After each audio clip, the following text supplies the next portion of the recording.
Okay, so I have done something a little different with this European Nightcrawler bin because, you know, harvesting it with the sifter little by little, waiting for it to dry out, it was just too time consuming.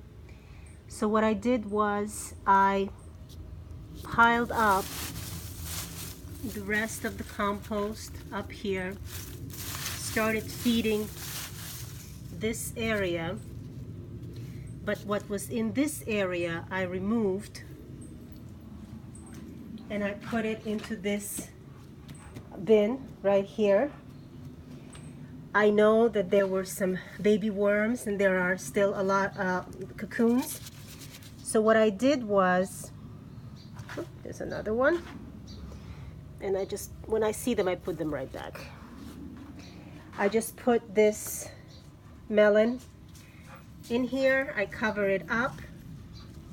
The following day, I come out, pick out, pick out all the little babies that I see there, put them back in the bin, and bury this back up. I'm going to be doing this for a while until I'm sure that all the baby worms are out of this this particular bin.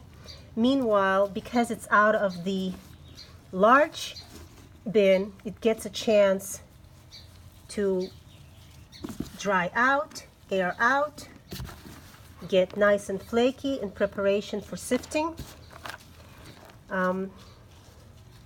That seems to have solved the issue of the compost being too moist to go through the 1/8 inch sifter, which is what I have. So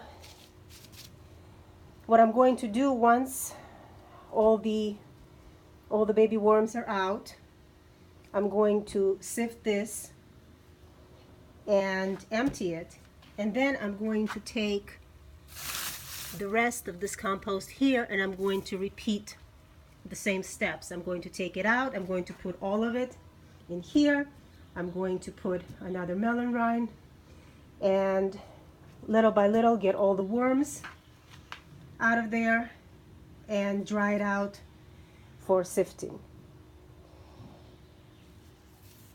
I really don't have the same issue in my 14-gallon bins.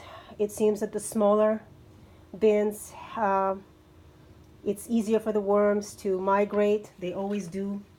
They migrate fairly quickly. Within 2 to 3 weeks, the majority of them is on the new side with the new bedding and food, and I go ahead and sift. But because this is a 45-gallon bin and I've never harvested a 45-gallon bin, I guess I underestimated just the amount of castings that have accumulated, and honestly, because they're so great at retaining moisture,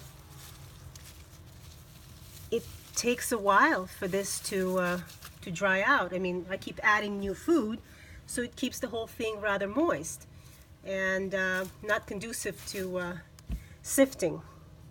So that looks like that has solved the problem with the 45-gallon, and I think I'm going to do it this way from now on, because it certainly is going to be a time saver.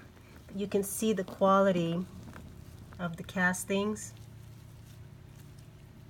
They're really, really nice. And of course, some people looking at this will say, oh my gosh, that's not at all, moist. But when I try to sift this through my 1/8 inch sifter, it does kind of clog it up fairly quickly. So I need it to dry it out just a little bit more. It's also easier to spot cocoons when it's a little bit drier. So yeah, I buried this back up. I'm going to cover it up and let the babies come to it. I don't think there are many left, but this thing should be able to be sifted within a week, less than a week probably. Okay, thanks for joining me.